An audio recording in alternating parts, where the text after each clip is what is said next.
Hi guys, welcome back to my YouTube channel. ಇವತ್ತಿನ ವಿಡಿಯೋದಲ್ಲಿ ನಾನು ಮೈದಾನ ಅಂದರೆ ಒಬ್ಬಟ್ಟಿಗೆ ಮೈದಾ ಯಾವ ಥರ ಮಿತ್ಕೋಬೇಕು ಅಂತ, ಕೆಲವೊಬ್ರು ಗೊತ್ತಿರಲ್ಲ ಯಾವ ಥರ ಮಿತ್ಕೊಂಡ್ರೆ ಒಬ್ಬಟ್ಟು ಚೆನ್ನಾಗಿ ಬರುತ್ತೆ ಅಂತ.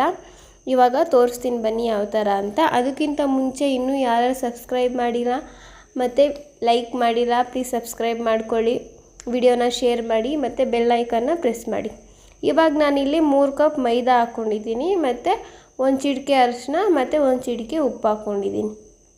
ಇವಾಗ ಇದನ್ನು ಚೆನ್ನಾಗಿ ಈ ಥರ ಬೆರೆಸ್ಕೊಂಡು ನಾವು ಇವಾಗ ಸ್ವಲ್ಪನೇ ನೀರು ಹಾಕ್ಕೊಂಡು ನಾವು ಚೆನ್ನಾಗಿ ಕಲಿಸ್ಕೋಬೇಕಾಗುತ್ತೆ. ಇದರಲ್ಲಿ ನಾವು ಎಷ್ಟು ಒಬ್ಬಟ್ಟು ಮಾಡ್ಕೋಬೋದು ಅಂದರೆ 10ರಿಂದ 20 ಆರಾಮಾಗಿ ಮಾಡ್ಕೋಬೋದು, ತುಂಬ ಚೆನ್ನಾಗಿರುತ್ತೆ.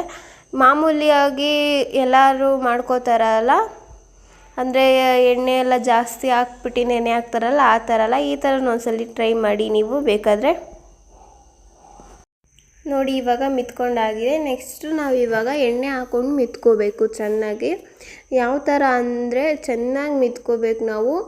ಏನಿಲ್ಲ ಅಂದರೂ ಒಂದು ಅರ್ಧ ಗಂಟೆ ಮಿನಿಮಮ್ ಚೆನ್ನಾಗಿ ಮಿತ್ಕೋಬೇಕಾಗುತ್ತೆ. ಯಾಕಂದರೆ ಒಬ್ಬಟ್ಟಲ್ಲಿ ಮೈದಾ ಅನ್ನೋದು ಎಷ್ಟು ಇಂಪಾರ್ಟೆಂಟ್ ಅನ್ನೋದು ನಿಮಗೂ ಗೊತ್ತಿರುತ್ತಲ್ವ. ಸೊ ಇದು ಚೆನ್ನಾಗಿ ಬಂದಿಲ್ಲ ಅಂದರೆ ಒಬ್ಬಟ್ಟೆ ಹಾಳಾಗುತ್ತೆ. ಸೊ ಕ್ಲೀನಾಗಿ ಮಿತ್ಕೊಳ್ಳಿ.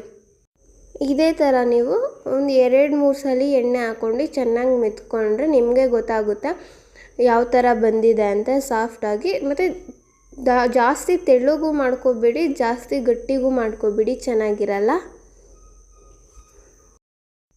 ನೋಡಿ ಇವಾಗ ಕ್ಲೀನಾಗಿ ಮಿತ್ಕೊಂಡಾಗಿದೆ. ಇವಾಗ ನಾನು ಎಣ್ಣೆ ಹಾಕಲ್ಲ. ಒಬ್ಬರು ಎಣ್ಣೆ ಹಾಕ್ಬಿಟ್ಟು ನೆನೆ ಹಾಕ್ಬಿಟ್ಟು ಮಡಗ್ತಾರೆ. ಇವಾಗ ನಾನು ಎಣ್ಣೆ ಹಾಕಲ್ಲ. ಸೊ ಇದನ್ನೇ 1 ಅವರ್ 2 ಅವರ್ ಒಬ್ಬಟ್ಟು ಮಾಡೋಕ್ಕಿಂತ ಮುಂಚೆ ಮಿತ್ಕೊಂಡು ಮಡಗ್ತೀನಿ. ಸೊ ಈ ವಿಡಿಯೋ ಇಷ್ಟ ಆಗಿದ್ರೆ ಲೈಕ್ ಮಾಡಿ, ಶೇರ್ ಮಾಡಿ, ಕಮೆಂಟ್ ಮಾಡಿ. Thank you.